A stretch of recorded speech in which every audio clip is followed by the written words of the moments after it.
यहाँ पर अब हम जब डिजाइन करेंगे, किसी भी वेल्डिंग का डिजाइन करते हैं, ठीक है, तो तुम्हारे डिजाइन में कुछ हमें जो है टर्म्स और कंडीशन को फॉलो करना पड़ता है। तो तुम्हारा जैसे वेल्डिंग का ज्वाइंट है, जैसे डिजाइन ऑफ वेल्ड, जैसे नोट्स में अगर हम देख पा रहे हो यहाँ पर, ठीक है,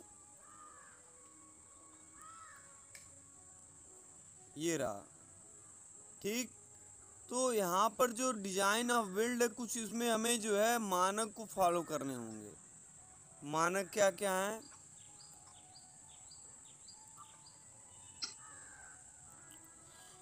देखो, वेल्डेड का डिजाइन 816 IS 816/1969 के अनुसार किया जाता है। डिजाइन जो करते हैं हम लोग वेल्ड का, ठीक है। अब इसमें होता क्या क्या है देख लो। पहला, फिलेट वेल्ड का डिजाइन कैसे हम करेंगे, ठीक है।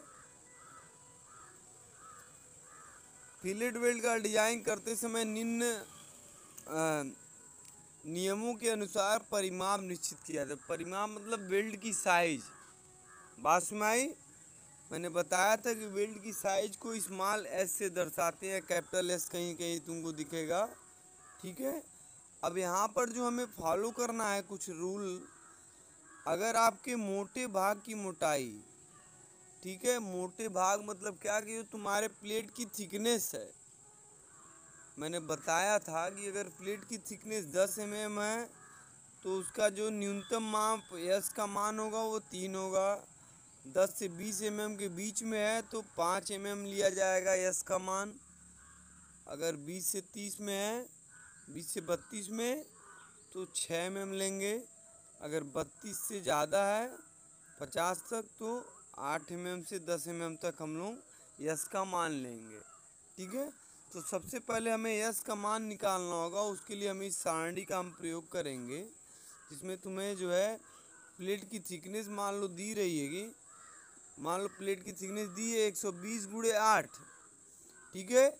यानी कि जो प्लेट की थिकनेस है उसमें 8 mm है, तो वो किस कैटेगरी में आएगा? 10 mm से छोटा है, पतला है, ठीक है। तो न्यूनतम जो माप यस का होगा वो मान होगा कितना? 3 मिलीमीटर, ठीक है। ये हो गया आपका फिलेट वेल्ड का न्यूनतम माप, जिसमें हम इस सारणी को जो है फॉलो करेंगे, जिसमें अलग अलग थिकनेस दी रहेगी प्लेट की, जिसके रिस्पेक्ट में हम यस का मान अलग अलग देख पाएंगे, ठीक है। अब इसके अलावा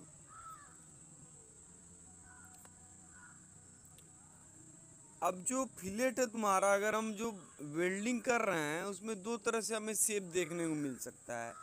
एक तुम्हारा हो सकता है वर्गाकार, एक दूसरा हो सकता है तुम्हारा गोलाकार। अगर फिलेट वेल्ड का आकार, जिसको यस का मान हम कह रहे हैं, अगर हमें निकालना हो, अगर वर्गाकार है, अगर फिलेट वेल्ड का आकार वर्गाकार है, तो यस का जो मान होगा वो तुम्हारा क्या होगा? प्लेट की मोटाई जो तुम्हारी दी रहेगी उसमें से 1.5 हम घटा देंगे, वो तुम्हारा क्या होगा? यस का मान होगा, ठीक है।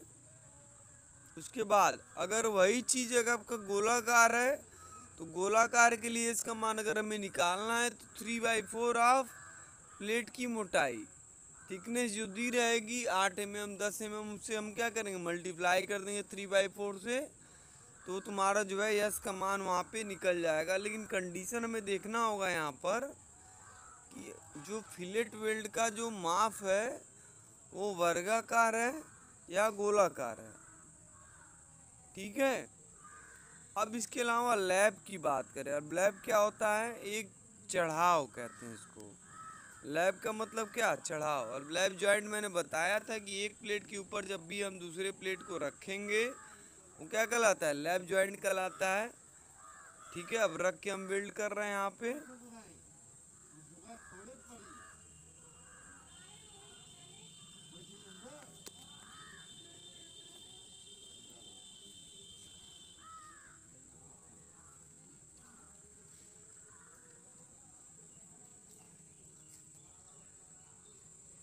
तो लैब जॉइंट में हम क्या करते हैं? एक को दूसरे ऊपर रखते हैं। अब इसमें कंडीशन तुम्हारा क्या होगा, किस कंडीशन को फॉलो करेंगे जो हम यहाँ पे, उसको हम देख लेते हैं। कंडीशन तुम्हारा क्या है, जो तुम्हारा लैब ज्वाइंट है, ठीक है, तो वहाँ पर जो चढ़ाव की न्यूनतम लंबाई होगी वो पतली प्लेट की मोटाई की 5 गुनी होगी। बात समझ में आई? जैसे दो प्लेट T1 और T2 है, ठीक है, तो इन दोनों प्लेटों में जो चढ़ाव है, चढ़ाव मतलब क्या, ये प्लेट मान लो तुम्हारा है, ठीक है, एक प्लेट, अब इस पे जो दूसरा प्लेट रखेंगे, चढ़ाव मतलब क्या है, कितना मिले गहराई से इसको जोड़ा जा रहा है। बात में आ रही है? तो इसका चढ़ाव, ये जो तुम्हारा पॉइंट है, इसके बीच के जो डिस्टेंस है, जो दोनों प्लेट की ओवरलैपिंग है, वो तुम्हारा कितना होगा, 5T1 होगा। T1 क्या है तुम्हारा, पतली प्लेट की मोटाई, मान लो 10 mm है और 8 mm, दो प्लेटों को आपस में ओवरलैप किया जा रहा है, तो जो तुम्हारा चढ़ाव होगा एक दूसरे के ऊपर कितने से कम नहीं होना चाहिए,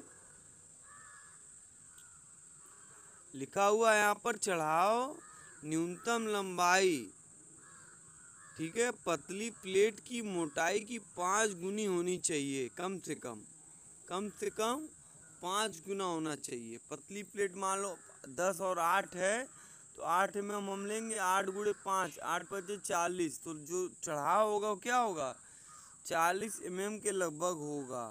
यानी कि ये जो डिस्टेंस होगा दोनों के बीच में, वो क्या होगा, 40 के लगभग होगा, mm के। ठीक, ये आपका कंडीशन है लैब के लिए। इसके अलावा अनुदैर्ध्य पार्श्व फिलेट, ठीक है, लॉन्गिट्यूडनल साइड फिलेट वेल्ड। अब यहाँ पे देखो लॉन्गिट्यूडनल लंबाई यल यहाँ पे जो तुम्हारा फिगर जो दिख रहे हो, यहाँ पे तुम्हारा यल यहाँ से लेके यहाँ तक का है, ठीक है, ये तुम्हारा वैल्यू जो है तुम्हारा कैपिटल यल है, ठीक है, और जो प्लेट की जो चौड़ाई है वो कितनी है, D है, यहाँ देखो स्मॉल d से दिया गया है, ठीक है। अब यहाँ पर हमें जब हम न्यूमेरिकल सॉल्व करेंगे तो हमें कुछ कंडीशन को जो है हमें ध्यान में रखना होगा। लास्ट में हम जो है उसी से विशिष्टियों को जो है हम मिलान करेंगे कि ये कंडीशन फॉलो हो रहा है कि नहीं, तभी हमारी डिज़ाइन सही है। अगर वो कंडीशन फॉलो नहीं होता है तो डिज़ाइन क्या होगा, तुम्हारा गलत होगा, यानी कि कहीं कुछ दिक्कत है डिज़ाइन में। तो अब इसमें हम कर क्या रहे हैं, सबसे पहला कंडीशन तुम्हारा क्या है, length of longitudinal side weld, यानी कि जो तुम्हारा डिजाइन हम करेंगे वहाँ पर लॉन्गिट्यूडनल साइड वेल्ड कहाँ से कहाँ तक होगा, यहाँ से लेके यहाँ तक, ठीक है, इस पॉइंट से लेकर इस पॉइंट तक जो तुम्हारा लंबाई है वो क्या होगा, यल होगा, जिसको हम कहेंगे क्या, longitudinal side weld, capital L, ठीक है। कैपिटल यल जो तुम्हारा होना चाहिए, देखो लिखा हुआ है, इन दोनों के बीच लंबवत दूरी D से कम नहीं होनी चाहिए, ठीक है, लंबवत दूरी D क्या है तुम्हारा, ये दोनों के बीच जो लंबवत दूरी है D उससे कम नहीं होनी चाहिए, यानी कि जो L है वो तुम्हारा D से कम नहीं होना चाहिए। यानी कि जो वेल्ड की माप है यहाँ से यहाँ तक, यहाँ से लेके यहाँ तक की जो लंबाई है वो तुम्हारा इसकी चौड़ाई से कम नहीं होना चाहिए, हमेशा ज़्यादा होना चाहिए। बात समझ में आ रही है? इतना समझ में आया पहला कंडीशन?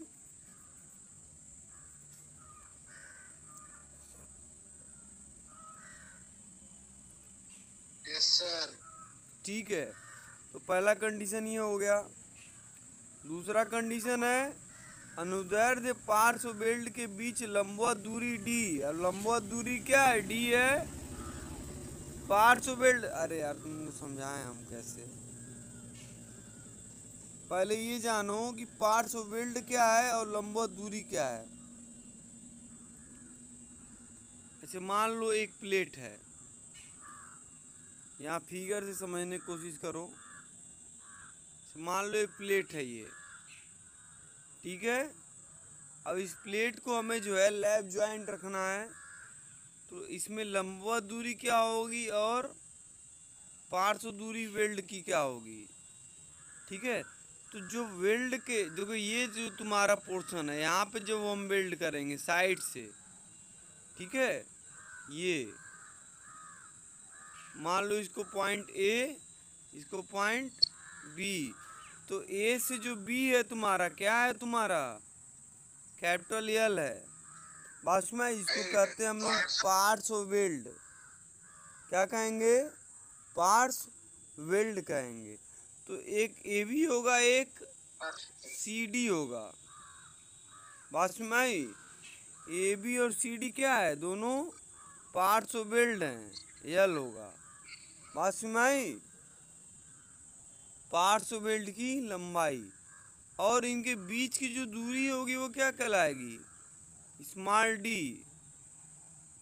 बीच की दूरी क्या कहलाएगी, स्मॉल डी। ये क्या कहलाएगा, बीच की पार्ट्स ऑफ वेल्ड के बीच की लंबवत दूरी कहलाएगी। ये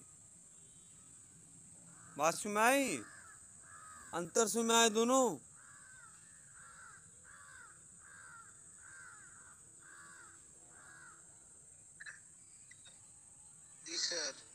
ये दोनों अंतर समझ में आया, एल और डी क्या है,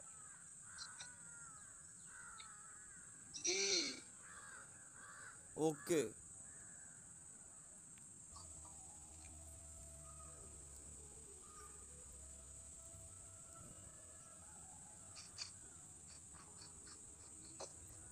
तो दूसरा कंडीशन आपका जो है, पार्ट्स ऑफ वेल्ड यहाँ पे दिया हुआ है, अनुदैर्ध्य जो पार्ट्स ऑफ वेल्ड के बीच की लंबवत दूरी जो डी है, वो पतली प्लेट की मोटाई स्मॉल टी के 16 गुना से अधिक नहीं होना चाहिए। यानी कि जो आपका जो L1 है वो 16 टी से, T1 जो पतली प्लेट है उससे ज़्यादा नहीं होना चाहिए। यहाँ लिखा हुआ है, अनुदैर्ध्य पार्ट्स वेल्ड के बीच की लंबवत दूरी D पतली प्लेट की मोटाई T के 16 गुना से अधिक नहीं होना चाहिए। यहाँ देखो गलत लिखा है, ये नहीं होगा, L1 नहीं होगा, L1 की जगह क्या होगा, D होगा। ठीक है, ये जो L1 है यहाँ पर L1 नहीं, यहाँ पे D होना चाहिए, ये गलत लिख दिया गया है। ठीक है, तो ये दूसरा कंडीशन है। तीसरा कंडीशन क्या कह रहा है, सिरों पर समाप्त होने वाली वेल्ड की न्यूनतम लंबाई L1 वेल्ड के माप के 2 गुने से कम नहीं होना चाहिए। यानी कि अब जो लंबवत दूरी जो है एक सिरे पे जो ख़त्म हो रहा है वेल्डिंग, ये जो पोर्शन है L1, ठीक है, चाहे इधर से लें चाहे इधर से लें, ठीक है, तो ये जो L1 होना चाहिए आपका, वो न्यूनतम लंबाई के, वेल्ड के न्यूनतम लंबाई के दूने से कम नहीं होना चाहिए। बात समझ में आई, ये तीसरा कंडीशन है। और लास्ट में तुम्हारा जो है चौथा है, फिलेट वेल्ड की जो प्रभावी लंबाई होगी, किस तरह से हम लेंगे, फिलेट वेल्ड की जो लंबाई होगी वो वास्तविक लंबाई कैपिटल L माइनस 2 गुणे वेल्ड की माप होगी। ठीक है, फिलेट वेल्ड की जो वास्तविक लंबाई होगी उसमें से हम -2 गुणे वेल्ड की माप यानी कि स्मॉल एस को हम घटा देंगे, तो क्या होगा, प्रभावी लंबाई स्मॉल एल मिल जाएगा। बात समझ में आई।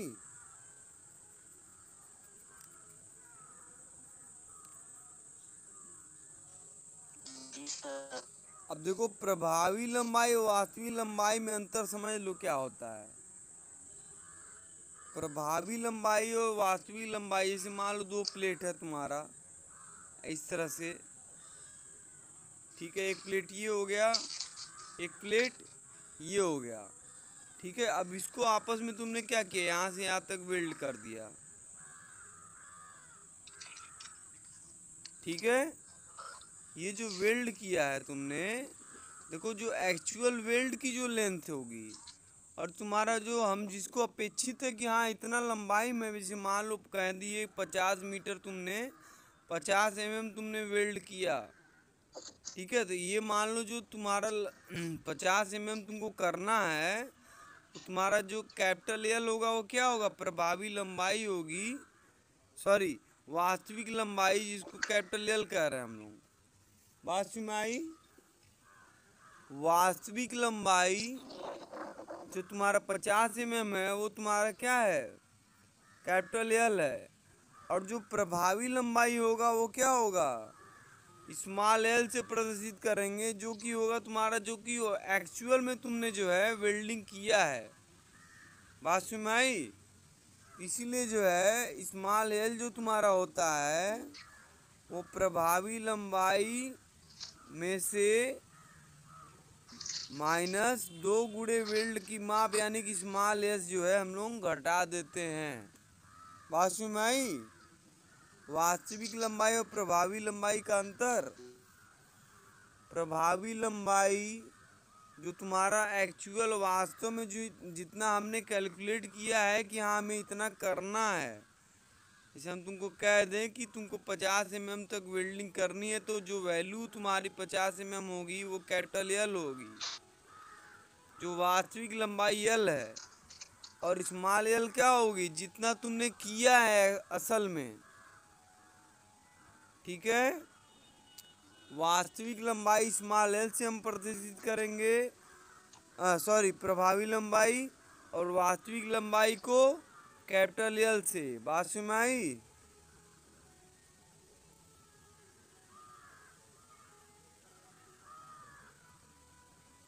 तो स्मॉल एल इक्वल टू हो जाएगा कैपिटल एल -2 गुणे स्मॉल एस या कैपिटल एस।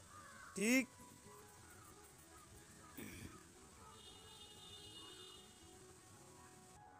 अब इसके बाद जो तुम्हारा पोर्शन है डिजाइन कैसे करेंगे हम लोग। ठीक है, तो डिजाइन ऑफ बट वेल्ड का यहाँ पे देखो दिया गया है कैसे करेंगे हम लोग। बट वेल्ड के अभिकल्पन में यदि पूरक धातु पूरी गहराई, तो मैंने जो बताया था कि जब भी हम बट वेल्ड करेंगे, ठीक है, तो उसमें कुछ इस तरह का अगर शेप बनता है सिंगली, ठीक है, तो जो तुम धातु भरोगे इसमें, फिलिंग मटेरियल जो भरोगे वो पूरी गहराई तक नहीं जाता है। तो उसके लिए हमने बताया था कि क्या करते हैं, 5/8 ऑफ टी कर देंगे, प्रभावी कंठ जो निकालेंगे हम लोग 5/8 गुना लेंगे हम लोग। ठीक है, पीछे मैंने बता रखा है इसको, प्रीवियस लेक्चर में मैंने बताया था। इसके अलावा जो तुम्हारा जो परमिसिबल स्ट्रेस होगा, वेल्ड जोड़ों के विकल्पन में जो परमिसिबल स्ट्रेस होगा, इसमें अच्छी तनन प्रतिबल टेंसाइल स्ट्रेस होगा 142 न्यूटन पर mm², शियरिंग स्ट्रेस होगा 110 न्यूटन पर mm², और बियरिंग स्ट्रेस होगा 157.5 न्यूटन पर mm²। ठीक है, ये वैल्यू जो है तुमको या तो क्वेश्चन में दी रहेगी या तो खुद से याद रखना है। ठीक है,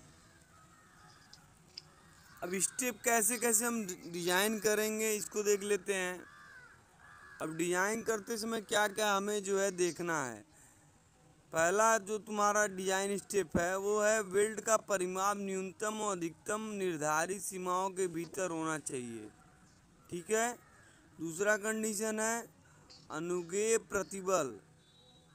अनुगेय प्रतिबल के आधार पर जो दिए गए आपके प्रतिबल हैं उसके आधार पर निर्धारित परिमाप के वेल्ड की प्रति इकाई लंबाई ज्ञात करना है।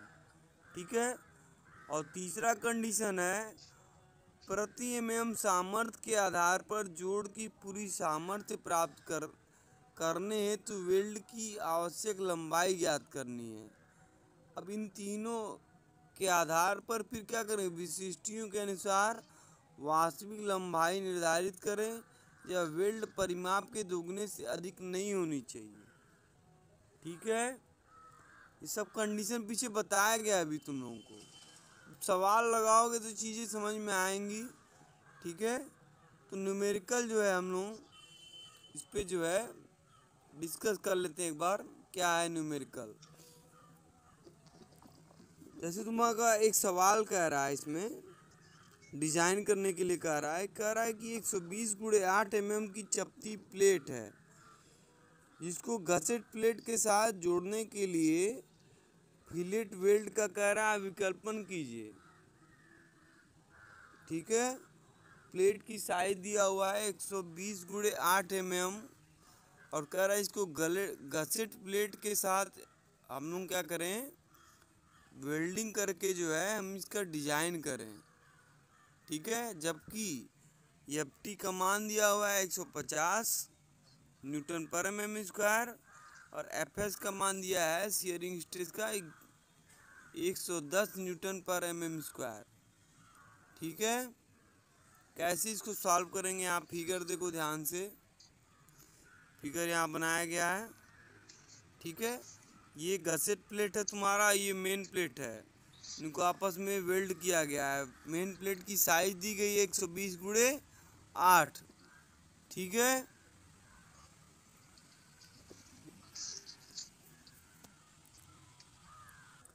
कह रहा है कि तुम्हारा 100 गुणे 8 mm का एक प्लेट है जिसको गसेट प्लेट से जोड़ने के लिए आप डिजाइन करिए, वेल्डिंग डिजाइन करिए। ठीक है, और एफटी और एफएस का मान जो है 150 और 110 दिया हुआ है। तो सबसे पहला काम हम क्या करेंगे, हमको जो है प्लेट की सामर्थ्य निकालनी होगी। जो तुम्हारा प्लेट्स का साइज दिया हुआ है उसकी हम क्या करेंगे, यहाँ पर सामर्थ्य निकालेंगे। और सामर्थ्य कैसे निकलेगा, स्ट्रेस इनटू एरिया। बात समझ आई?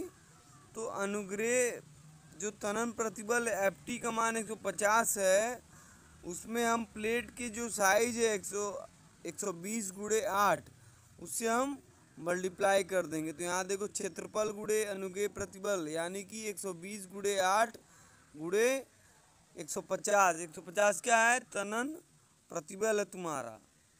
हाथ में आई, मल्टीप्लाई किया तो जो तुम्हारा प्लेट की सामर्थ्य वो निकल के आई कितनी, 144,000 न्यूटन, यानी कि 1,44,000 न्यूटन। ठीक है, ये पहला तुम्हारा जो है बेसिक जो रिक्वायरमेंट है सामर्थ्य के लिए। ठीक है, अगला स्टेप, जब हमें सामर्थ्य पता चली गई तो इसके बाद अगला जो तुम्हारा स्टेप होगा, हम क्या करेंगे, इसमें वेल्ड का साइज निर्धारित करेंगे। ठीक है, तो वेल्ड के साइज के लिए मैंने तुम लोगों को इसके पहले भी बताया था। अभी यहाँ पे जब स्टेप हम बता रहे थे कि प्लेट की जो मोटाई के आधार पर है, वहाँ पर जो कोड है तुम्हारा, यहाँ पर देखो क्वेश्चन में तुम्हारा जो है प्लेट की मोटाई कितनी दी हुई है, कितनी थिकनेस बताओ। क्वेश्चन में प्लेट की थिकनेस कितनी दी गई है,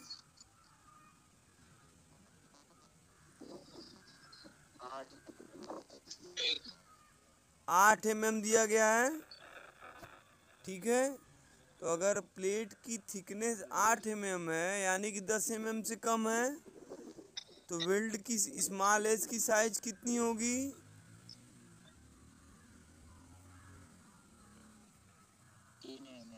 3 mm। यहाँ देखो दिखाई दे रहा है, अगर प्लेट की थिकनेस 10 mm से कम है या 10 mm तक है तो न्यूनतम जो यस का मान होगा वो कितना होगा, 3 mm होगा। अगर यही 10 से 20 के बीच में होता तो 5 मिलीमीटर लेते हैं, 30 से 32 के mm के बीच में होता तो 6 mm ले लेते हैं। ठीक है, तो यहाँ पर जो तुम्हारा है वो 8 mm है, इसलिए हम यस का मान ले लेंगे, कितना ले लेंगे हम लोग, 3 mm। ठीक है, अकॉर्डिंग टू टेबल।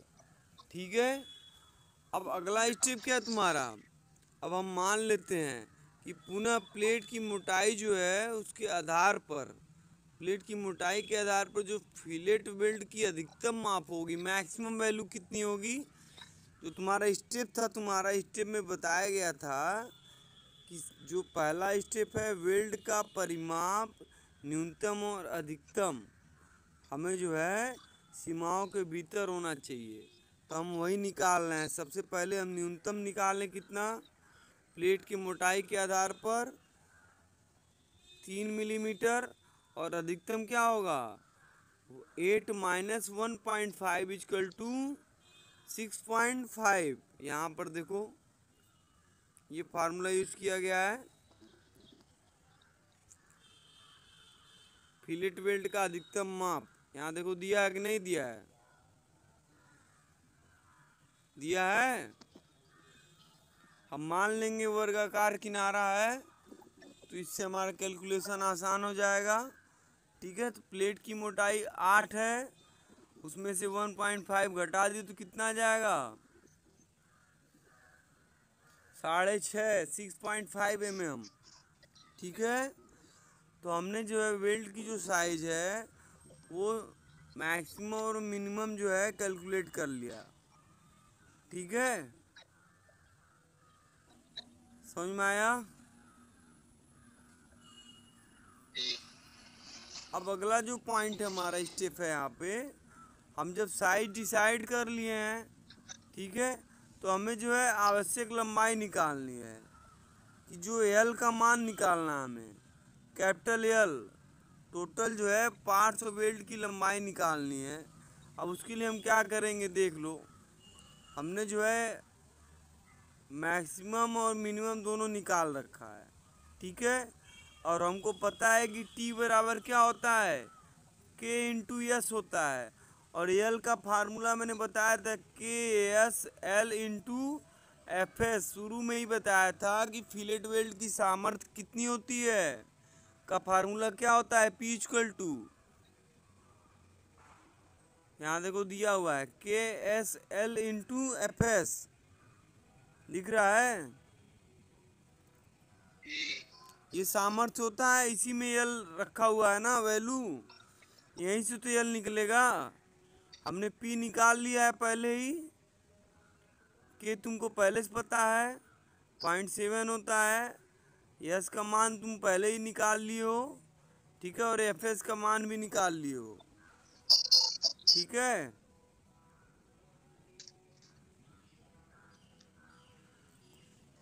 समझ में आया। तो अब हम क्या करेंगे, यस का मान हम 6.5 रखेंगे, किसके लिए, प्रभावी कंठ की मोटाई टी के लिए। और टी इक्वल टू क्या होता है, के इंटू यस, या सीधे फार्मूले में उठा के रख लो।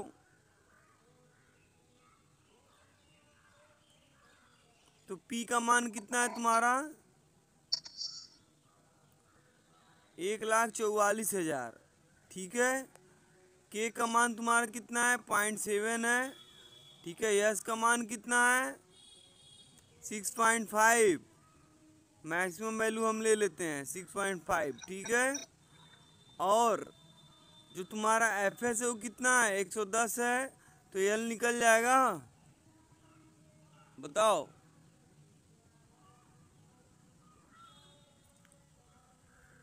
समझ में आया।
तेज धड़कन, सिर दर्द, सांस लेने में तकलीफ होना, छींक आना, खांसी आना, बुखार, गंभीर मामले न्यूमोनिया व सांस लेने में बहुत ज्यादा मुश्किल होना।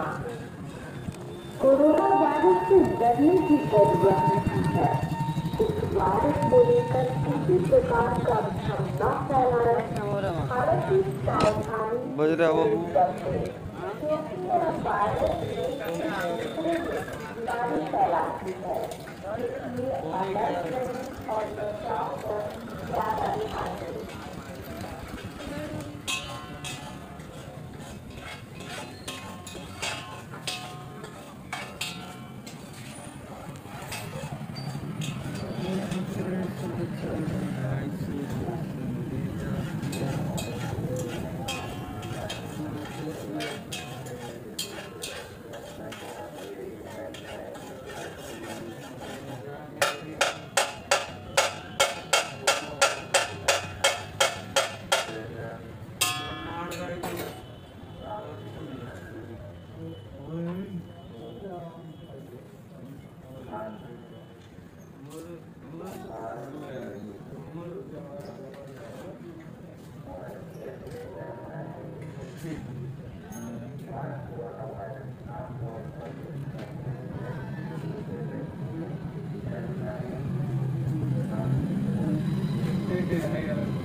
आज तो ये कुछ ध्यान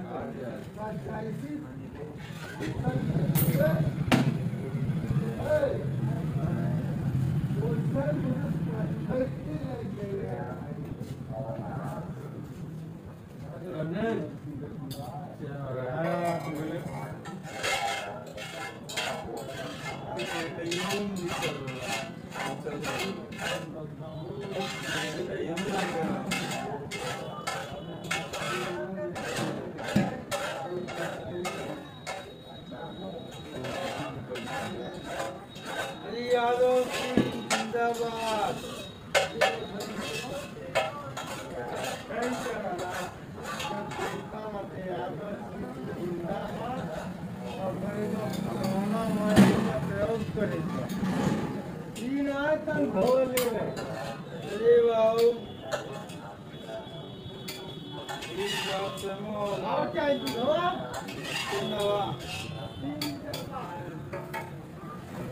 दिया